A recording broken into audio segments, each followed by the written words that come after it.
साहब भी हमारे साथ हैं, उनसे ही बात कर लेते हैं। अस्सलाम वालेकुम, बहुत बहुत शुक्रिया। साजिद तारड़ साहब, ये कन्फ्यूजन क्यों रहती है जब हमें आपका इंट्रोड्यूस आपको करवाना होता है, लेकिन कुछ साथी ये कहते हैं कि नहीं, ये तो कभी रहे ही नहीं डोनाल्ड ट्रंप के मुशीर, तो ये क्यों इस मामले को इतना कंट्रोवर्शियल बनाया जाता है? दो चीजें इसमें बताना चाहूंगा। सबसे पहले ये घरों से भागे हुए जो लौंडे लपाड़े हैं, इनका जवाब ये देना चाहूंगा, इनको चाहिए पहले गूगल करें अगर इंग्लिश पढ़ सकते हैं। उसकी वजह यह है कि मेरे अभी तक 3 टाइटल मौजूद है, किसी से अभी पाकिस्तानी अमेरिकन किसी ने ये तोड़े तो फिर बात करेंगे। सबसे पहले तो 2016 के रिपब्लिकन कन्वेंशन में मैं वाहिद पाकिस्तानी, वाहिद मुसलमान हूं जिसने वहां स्पीच दी। फिर नेशनल इनॉग्रेशन पे मैंने सूरत फातिहा पढ़ी, और फिर उसके बाद ये बताना चाहूंगा 2020 में जब डोनाल्ड ट्रंप साहब इलेक्शन हारे थे तो उनकी ऑफिशियल वेबसाइट के ऊपर मेरी तस्वीर और मेरा पूरा इंट्रोडक्शन उसके ऊपर था। और दूसरा, मैं एक एडवाइजरी काउंसिल का हिस्सा था जिसकी वजह से मुझे एडवाइजर कहा जाता है। और तीसरा, मैं ये कहना चाहूंगा कि जिन लोगों की आप बातें कर रहे हैं, ये छोटे छोटे जो लौंडे लपाड़े या क्या पिद्दी का शोरबा, मैं इनको जवाब देना भी समझता हूँ। लौंडे लपाड़े किसको कह रहे हैं आप? ये जो घरों से भागे हुए हैं यूट्यूबर है, ये जो देखे ना, ये पार्टी तो यूट्यूबर ट्वीट की है, और तो इनके पीछे कुछ तीसरी चीज है ही नहीं। इनके ना हल्के हैं, ना इनके घर हैं, ना इंग्लिश लिखने पढ़ने की सलाहियत रखते हैं। कुछ पाकिस्तान से भागकर यहाँ पे आ चुके हैं। थैंक यू इनको करना चाहिए, गुड टू सी यू वाले जजों को, कि जिन्होंने इनको जहाजों पे बिठा के यहाँ भेज दिया।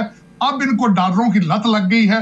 किसी की ना इज्जत खैर किसी को तब करता है अगर अपनी इज्जत हो, तो सारा दिन लोगों के गिरेबान पकड़ने, बल्कि मैं ये कहूंगा ये अपने लिए डॉक्टर शहबाज गिल पर तो नहीं गुस्सा उतार रहे, अपना निकाल रहे? नहीं, यहाँ पे तो यहाँ कहते हैं ना, जिसको पकड़े लालो लाल, वो कहते हैं ना जिन्हों हथ पाओ लालो लाल। यहाँ पे सारे ही ऐसे हैं, वो एक नहीं है, सारी ये तरबियत का हिस्सा था। मिनिस्ट्रियां बांटी जाती थी, जितना बड़ा को बदतमीज होता था उसको उतनी बड़ी मिनिस्ट्री दी जाती थी। तो ये दर हकीकत मेरा किसी सियासी पार्टी के साथ रिलेशनशिप नहीं है। हाँ, जब पाकिस्तान पे 9 मई को हमला करेंगे, जब नवंबर मैसेकार होगा, तो मैं उस पर एहतजाज करूंगा। अगर वाहिद एटॉमिक पावर, अगर दुनिया की वाहिद इस्लामिक एटॉमिक पावर काले बकरों से चलानी है, ये डोनाल्ड ट्रंप साहब को नहीं पता कि इस चीज का कि ये तालिबान खान है। इन्हें ये नहीं पता कि असेंबली में उसामा बिन लादेन को इसने शहीद कहा था। तो क्या ख्याल है डोनाल्ड ट्रंप साहब को ये नहीं पता कि इन्होंने गुलामी की शक्ल, तो अगर ये सब पता है, आज भी इन्होंने जो आपके आर्म फोर्सेस ने अटैक किया अफगानिस्तान पे, मुर्शद पाक ने उसको कंडेम कर दिया। क्या ख्याल है डोनाल्ड ट्रंप साहब इस सारी चीजों को सपोर्ट तो अगर ये सब पड़ा है तो उन्हीं के लोग जो 20 जनवरी को जब वो हल्फ उठाएंगे उनके साथ काम करने जा रहे हैं, मैं रिचर्ड ग्रैनल और भी लोगों की बात कर रही हूं, तो फिर वो इमरान खान की रिहाई पर इतनी ऊंची ऊंची आवाजें क्यों उठा रहे हैं, इंटरव्यूज में बात कर रहे हैं, ट्वीट्स कर रहे हैं, यहाँ के जो वुज़रा हैं उनका मुकाबला कर रहे हैं, जवाब का एक सिलसिला जारी है। तो अगर ये सब कुछ उनको पता है तो ये सब क्यों हो रहा है? ये आपने ज्यादती की है। उसकी वजह यह है कि आपने उस बंदे को सही तरीके से वेट नहीं किया। कल भारतीय मीडिया ने उनकी सारी तस्वीर निकाल के, पाक पैक एक यहाँ पे ऑर्गेनाइजेशन है, उनके वर्कर से तस्वीरें, उनके सारा कनेक्शन जोड़ के लॉबीइज्म का सारा इंडियन मीडिया ने एक्सपोज कर दिया है, सारा इस एक बैनुल अक़वामी साजिश को। लेकिन आप नहीं कर सके। मुझे तो आपके जर्नलिज्म, तो हमें इंडियन मीडिया पाकिस्तान के खिलाफ क्या करता है? यहाँ हमको इंडियन मीडिया से कोई अच्छे की उम्मीद तो नहीं रख सकते। अच्छा कर रहे हैं, ये जो कर रहे हैं ये अच्छा कर रहे हैं आपके ख्याल में? आप ये सपोर्ट करती हैं 5th जनरेशन वार जो है? एटलीस्ट हम इंडियन मीडिया को तो सपोर्ट नहीं करते सर। नहीं, मैं सपोर्ट नहीं करते, लेकिन आपका काम था ना उसको वेट करते। भाई ये कौन से एंगल से बंदा बोल रहा है, आपने वेट नहीं किया। कल ISPR ने जब ये कहा है कि 77 साल में दुश्मन वो काम नहीं कर सका, चंद घरों से भागे हुए बच्चों ने कर दिया है। मेरे ख्याल में आपको चाहिए था कि वेट करते उसको। हाँ, लेकिन मैं अभी भी इस चीज पे बिलीव करता हूं कि रिचर्ड ग्रैनियल का ये अकाउंट नहीं है, ये गैर संजीदा ट्वीटें जो हैं, मेरे ख्याल में एक डिप्लोमेट और एक इंटेलिजेंस एजेंसी का और हार्वर्ड ग्रेजुएट ये नहीं कर सकता। और अगर करता तो जर्मनी के अंदर जो अगले दिन 20 दिसंबर को हादसा हुआ है, उसने कोई लब खुशाई। तो अगर ये उनके ऑफिशियल अकाउंट से ट्वीट नहीं हो रहे हैं तो कोई तरदीद आ जानी चाहिए थी, उसकी क्लैरिफिकेशन दे देनी चाहिए थी रिचर्ड ग्रैनल साहब को। दूसरी बात ये कि अगर ट्वीट्स नहीं कर रहे तो वो इंटरव्यूज में तो आके दावे कर रहे हैं, मुतालबे कर रहे हैं, वो तो कह रहे हैं। अगर जाती तौर पर मुझसे पूछे, क्योंकि मैं तो इस गेम का हिस्सा नहीं हूँ, मैं ultimately I am not involve in it. Rizwan Shaikh साहब को चार्ज किया गया, ये उनकी ड्यूटी बनती है कि वो एक लेटर लिखें स्टेट डिपार्टमेंट को कि why he is going after a diplomat matter of fact. इसका सही प्रोटोकॉल ये बनता है, it is none of my business. मैं I am not obligated to him, I am not obligated to the चंद YouTubers को, I am not obligated at all. नहीं तो आप समझते हैं कि ये सब कुछ तहरीके इंसाफ की, मुझे तो आपकी बातों से लग रहा है कि आप ये शायद कहना चाह रहे हैं लेकिन कह नहीं पा रहे कि तहरीके इंसाफ की एक स्ट्रांग लॉबी का नतीजा है कि आज जो है वो अमेरिकी आवाज उठाने पर मजबूर हुए हैं।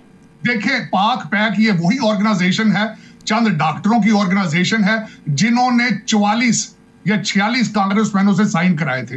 ये वही ऑर्गेनाइजेशन है कि जिसने तस्वीरें अगले दिन इसी शख्स के साथ अपने ट्वीट पे लगाई हैं। इस शख्स ने उन डॉक्टरों के साथ खुद ट्वीट की है। तो सारा कुछ नजर आ रहा है कि ये डॉलर और पाउंड जो बारिश हो रही है वो सर चढ़ के बोल रहे हैं। तीसरा तो इसमें बात ही नहीं है। साजिद तारिक साहब, आपको क्या लगता है कि ये सब डोनाल्ड ट्रंप साहब की मर्जी के बगैर रिचर्ड ग्रैनल बोल रहे हैं? देखिए, डोनाल्ड ट्रंप साहब अगर मुझसे पूछे, मैं 2016 से उनके साथ हूं, उन्होंने अपने सारे कार्ड टेबल के ऊपर रख दिए हैं। Canada, Mexico, India, Greenland, Panama Canal और उसके बाद गाजा, उसके बाद सीरिया, उसके बाद रशिया, सारे टेबलों रख दिए। अगर इतना इमरजेंसी थी ये सारी चीजें, सिर्फ यही एक फर्दे वाहिद है कि पूरी एडमिनिस्ट्रेशन में से इसको बेचारे का पेट खराब हो गया। कभी डोनाल्ड ट्रंप साहब ने ट्वीट की इसके बारे में, किसी और एडमिनिस्ट्रेशन के बंदे ने ट्वीट की है? हाँ, पाक पैक का जो कनेक्शन है, डॉलरों और पाउंडों का जो कनेक्शन मुझे सामने नजर आ रहा है, दैट इज एम्बैरसिंग। उसकी वजह यह है कि ये पाकिस्तान के खिलाफ एक इंटरनेशनल साजिश है मेरे ख्याल में, कि इतनी लॉबी करनी जिसमें अब IMF के भी आ रहे हैं, जिसमें रिजवान शेख को चार्ज किया गया है, जिसमें मिसाइल प्रोग्राम के बारे में बातें की जा रही हैं। दर हकीकत मैं ये बताना चाहूंगा, he is not doing good any two Imran Khan. मेरे ख्याल में जो कुछ भी हो रहा है तो आप ये कह रहे हैं कि डोनाल्ड ट्रंप के एजेंडे में तो उनकी टेबल पे तो इमरान खान या पाकिस्तान से जुड़ा कोई मसला उनके एजेंडे में है ही नहीं, तो वो क्यों इमरान खान की बात करेंगे? अगर रिचर्ड ग्रैनल ये बातें करें तो जाती कैपेसिटी में कर सकते हैं वो बातें, डोनाल्ड ट्रंप के एजेंडे में ये सब शामिल नहीं है। डेफिनेटली उसकी वजह यह है कि देखें जरा, जो मैंने आपको बताया है, खुद जरा गूगल फरमाए, जरा ट्वीट पे जाएं कि उनके किन लोगों के साथ खड़े होकर तस्वीरें वो ब्रैग कर रहे हैं पाक पैक वालों के साथ। और पाक पैक कौन है जरा खुद देखें तो सही ना, खुद जरा तो उससे कनेक्शन सामने नजर आ रहा है कि किस तरीके से ये इतने बेचैन हो रहे हैं। इतना प्यारा, इतनी पुरानी मोहब्बत जाग गई है चंद दिनों के अंदर। अब से 2 महीने पहले तक इनको ट्विटर के ऊपर जानता कोई नहीं था, आज मिलियंस के हिसाब से उनकी फॉलोअरशिप हो चुकी है। मुझे तो लग रहा है he has become a YouTuber और इनकम फ्रॉम द। अब लॉबिंग आप इसको पॉजिटिव सेंस में भी तो ले सकते हैं कि तहरीके इंसाफ के जो लोग हैं, जो उनके साथ मसाइल चल रहे हैं या जो उनके साथ पाकिस्तान में हो रहा है, वो वहाँ के लोगों को बावर कराने में या बताने में कामयाब हो गए हैं, या इन अदर वर्ड्स आप कहें उनसे मदद मांग रहे हैं जो माजी में उनके मिजाज के खिलाफ हुआ करती थी कि हमारे मसाइल में आप इंटरफेयर ना करें। आपको लगता है कि वो इस अपने मसाइल बताने में तो एटलीस्ट कामयाब हो गए हैं ना? बिल्कुल कामयाब हो गए। मेरा अलमिया ये है, मुझे 36 साल हो गए यहाँ पे, इन्होंने आज तक पाकिस्तान के लिए लॉबी क्यों नहीं किया? आज तक इनको जो 3 करोड़ बच्चा स्कूलों में नहीं जा रहा, उनका कोई दर्द नहीं है। इनको 1,86,000 जो फलस्तीनी मर गए हैं गाजा में, उनका कोई दर्द नहीं है। मुर्शद है, एक सियासी पार्टी मजहबी कल्ट बन गया है। ये व्हाट इज गोइंग ऑन? मुझे ये बताएं, ये आप इसको जस्टिफाई करती हैं? आज तक कभी इन्होंने पाकिस्तान, इस नारे से आप एग्री करते हैं कि खान नहीं तो पाकिस्तान नहीं? आप यहाँ पर तो